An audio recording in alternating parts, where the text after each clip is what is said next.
Adom Kyei Duah edi won kese pa beto ama eye major prophet eye niema bi kika nsema kese emre bi crossi wo mu se efun odaka esi eye prophet Adom Kyei Duah aso da ono so expose oye no efa prophet Adom Kyei Duah ho no anu de nende eja kokko no aso ye second chance aso dem a won ya prophet Adom Kyei Duah e de agu sonye so anaso de agu kwan mama major prophet no wo sese woni ma onhwe abro no ma woni ma wonhwe nkrofo asore tia na wo mo nyode hankopo egu omunsa aisa akoyi to shompo kwan yode shompo fa so se won sa kira na dwen wo man last one se wanja ni dina odi ato na no owe ni se chingam na asembeto ne pa me akọ prophet Adom Kyei Duah wonra me ko not na so de no o sia so da kesum bema me na friend bema ade na usi dan kakaka we de no wan be go ade de no ko o se minia o ne gaza minia factum be bomma anyina be bomma me se me jade on cheche no e de e siki tu abi nsemu ala o se e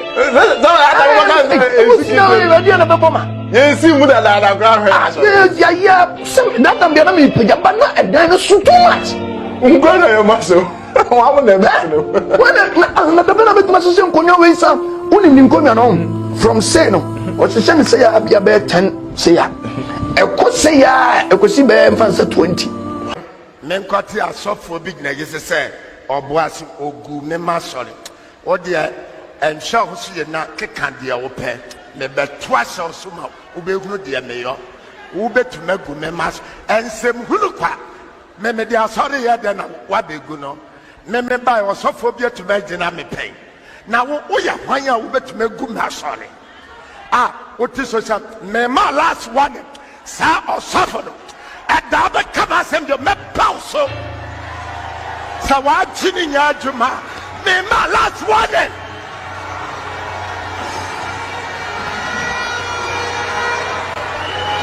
Ever since I came with my ministry, I warn you, I shall come on you.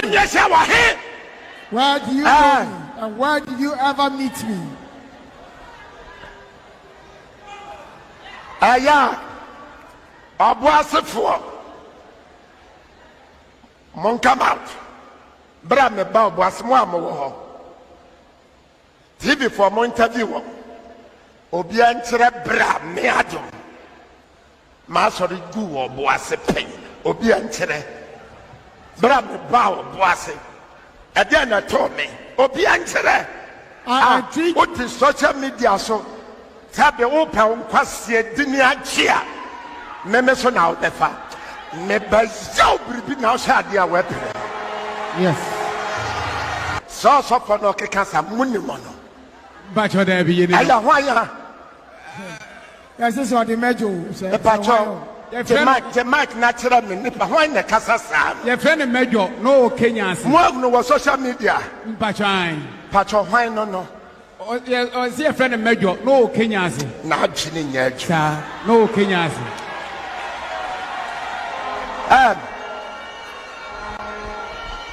Major no abra ya ba Kenyans. Okura cross. Okura sword. Sikam you no. Now ono mene na sorry si adabe. Debi. Major no abra mi si ma sorry na obeto mi ho se obesa wona mu na tie. Ono no kan se bu. Bachan. Sa major no Sa major no so for na wasi obi die funu ba na sorry dem na sorry. Ono na ka we no. Bacha wono a. Sa major na. Major me ma last warning. Mbinyemo wonne momme nene wonya sorry mbenda be very very careful. Yes. And that's a me adom na pause. Yes. On sem kasie pa. Why no ye de no. Major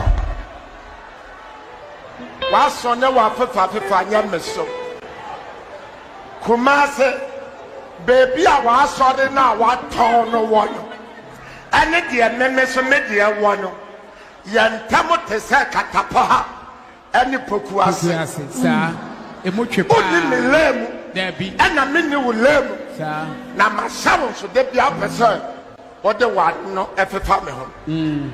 Efiri na e da be pomidi. Ade anche na me gina wo so. Yes. Oh my God. Asofo mempamo asem. So to the pastor, I detest you. I hate you. I don't like you. The devil you know is better than the angel you don't know. What you so big chiriwa and funny side. Yes. Mon chamo. Anyasa.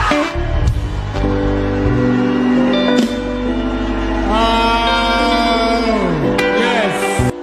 The truth of the matter. And I make a terrible. Amen. Amen. Sir. And then I say, Quasantimem. Na Santimem, no, no, no, Boase. Me free of Boase, not Domo, yes, say. A bomba. Wo. Yes. So, to me, edging, we are singing them, Ekasafano. Yama was it, and I will. Oh. So, it's one yes. Yes.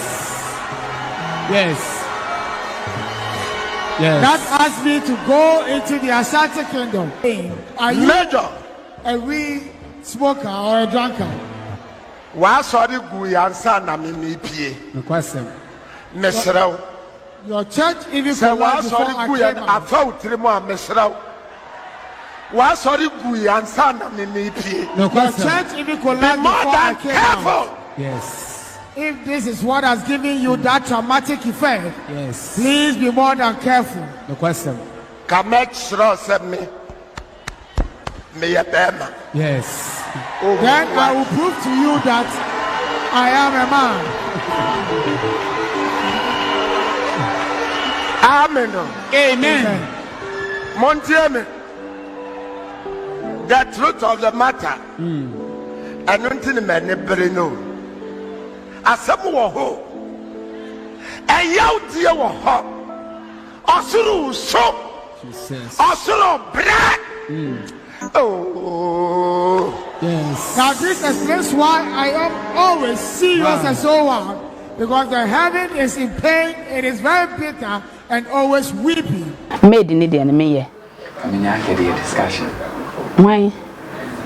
Why never discuss? Because like the bit me there for this. Ah, okay. Me da se se wo twɛn me makra.